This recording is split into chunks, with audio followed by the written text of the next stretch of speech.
क्या होता अगर पूरे भारत में एक साथ लोकसभा और सभी राज्यों के विधानसभा चुनाव करवाए जाते, यानी वन नेशन वन इलेक्शन हो जाए तो क्या हो। दोस्तों, संयुक्त संसदीय समिति यानी कि जेपीसी की हाल ही में एक बैठक हुई थी, जिसके बाद इस टॉपिक पर एक बार फिर से बहस छिड़ गई है। लेकिन क्या आप जानते हैं कि वन नेशन वन इलेक्शन का पूरा प्रोसेस क्या होता है, ये कैसे ऑर्गेनाइज करवाया जाता है, इसके क्या क्या फायदे होते हैं और क्या क्या नुकसान होते हैं।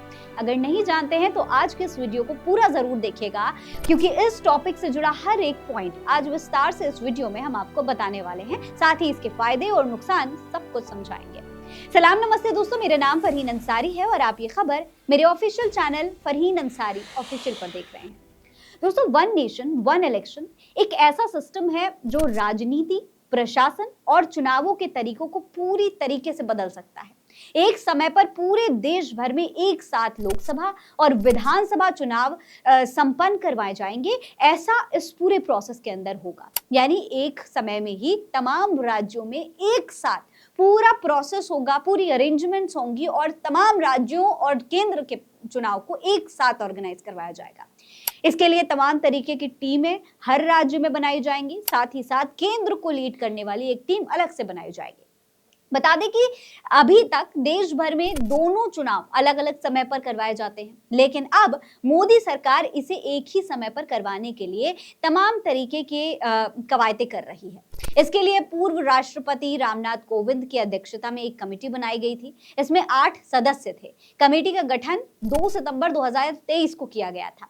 इसी कमेटी ने 14 मार्च को राष्ट्रपति द्रौपदी मुर्मू को अपनी रिपोर्ट भी सौंपी थी। हालांकि दोस्तों, इसके कई अगर फायदे हैं तो कई नुकसान भी होते हैं। अच्छा, चलिए सबसे पहले आपको फायदे समझा देते हैं। नंबर 1 फायदा जो इसका होगा वो होगा खर्च में कमी, ऐसा कि सरकार दावा करती है। कहा जा रहा है कि हर चुनाव के लिए अलग अलग प्रशासन, सुरक्षा बल और ईवीएम की जरूरतें होती हैं। अगर चुनाव एक साथ होंगे तो इन सभी चीजों में भारी कमी आ जाएगी। नंबर 2, नीतियों पर ध्यान। ये भी कहा जा रहा है कि अब सरकारों को बार बार चुनावों की चिंता नहीं करनी पड़ेगी, जिससे वो अपनी नीतियों पर ज्यादा फोकस कर पाएंगे और जनता की भलाई के बारे में काम कर पाएंगे। नंबर 3, वोट में बढ़ोतरी।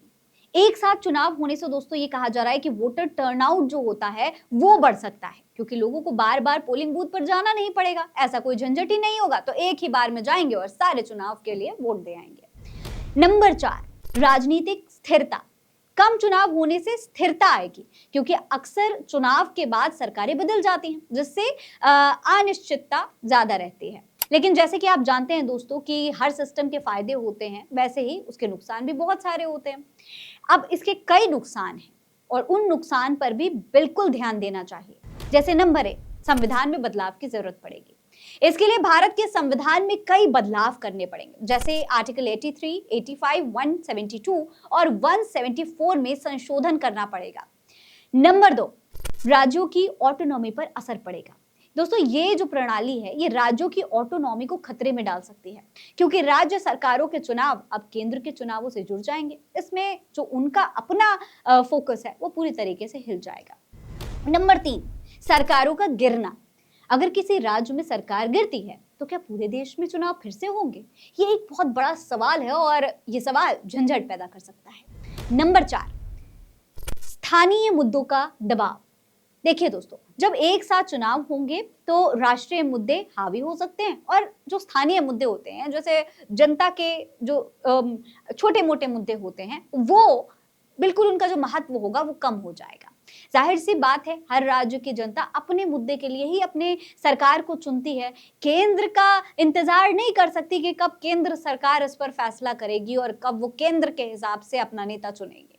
अब दोस्तों, ऐसे में सवाल ये उठता है कि क्या ये विचार संभव है? तो दोस्तों, इसका जवाब सीधा सा यही है कि जरूर ये बिल्कुल संभव है, लेकिन अगर इसके लिए पूरे सिस्टम में बड़े बदलाव किए जाए और सभी पार्टियां साथ आएं और फिर इसे प्लान करें, तभी ये संभव है। लेकिन इसके साथ आने वाली चुनौतियों और राजनीतिक मंशा का ध्यान रखना बेहद जरूरी होगा।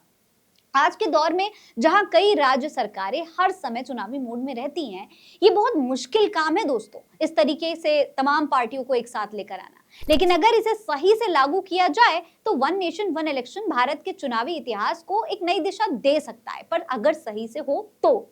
आपको बता दें इससे पहले साल 1952, 1957, 1962 और 1967 में भी लोकसभा और राज्यसभा चुनाव एक साथ हो चुके हैं। हालांकि इसके बाद ये परंपरा कायम नहीं रह पाई थी क्योंकि इसके कई ड्रॉबैक्स उन चुनावों में भी सामने आए थे। तो दोस्तों आपको क्या लगता है, क्या ये सिस्टम भारत के लिए बेहतर होगा या इससे और भी समस्याएं पैदा हो सकती हैं? अपनी राय कमेंट बॉक्स में लिखकर हमें जरूर बताइएगा। मेरा नाम है फरीन अंसारी। आप रहें स्वस्थ मस्त, बस यही है दुआ हमारी।